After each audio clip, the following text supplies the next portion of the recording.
Meryl Streep's singer has delusions of adequacy in Florence Foster Jenkins. The perils of misplaced confidence animate the story of Florence Foster Jenkins, both in real life and in the various fictions built around her. In Stephen Temperley's two-character play Souvenir, Florence's story, that of a wealthy 1940s arts patron who became quite famous as a really terrible opera singer, was used principally as a vehicle for ridicule and laughs. She was turned into a 20s French doyen in Xavier Giannoli's César-winning film Marguerite, 2015, which viewed her with sentiment and no small degree of pity. And now she's played by Meryl Streep in the eponymous film, Florence Foster Jenkins, which roughly splits the difference between those two interpretations. The real Florence sang dreadfully at public recitals, attired in costumes with angel's wings. She recorded albums. And she managed to perplex all who heard her by never letting on whether the whole thing was a joke. Now, there's a good chance that the least gifted performer ever to sell out Carnegie Hall is about to start selling out a lot of movie theaters. The film introduces Florence, Streep, and her actor husband St. Clair Bayfield, Hugh Grant, at a charity pageant where they are hosting, rather than providing, entertainment of a relatively dignified sort. It then follows them home to a grand, lavishly appointed apartment where there always seems to be something musical going on. On this particular morning, there are people inquiring about concert tickets. Conductor Arturo Toscanini has dropped by to solicit a symphony donation, and the hallway is filled with auditioning pianists. Florence, it seems, has decided she needs an accompanist for her music lessons. A timid, diminutive fellow named Cosmic Moon, The Big Bang Theory's Simon Helberg, erupts in smiles when he's selected.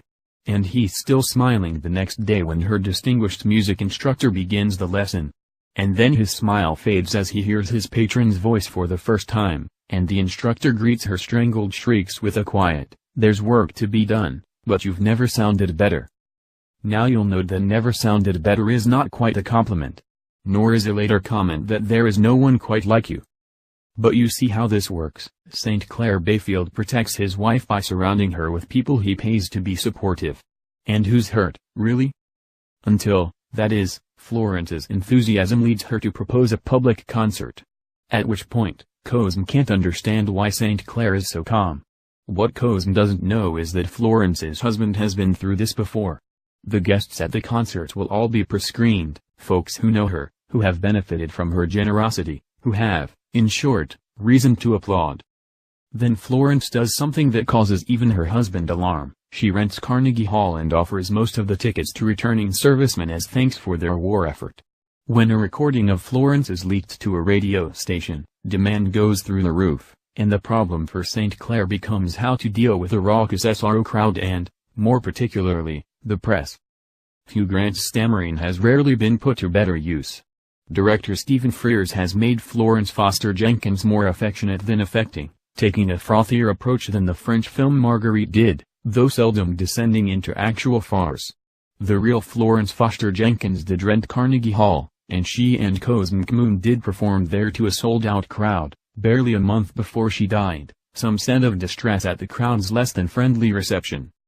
Frears is blessed with a cast that seems incapable of hitting any wrong dramatic notes. Grant's Bayfield is stoic as he strives to protect his wife from scoffers, as well as from what you might call her own delusions of adequacy. Simon Helberg does his own accomplished piano playing as Cosm, even as his eyes betray a firm conviction that we'll be murdered out there.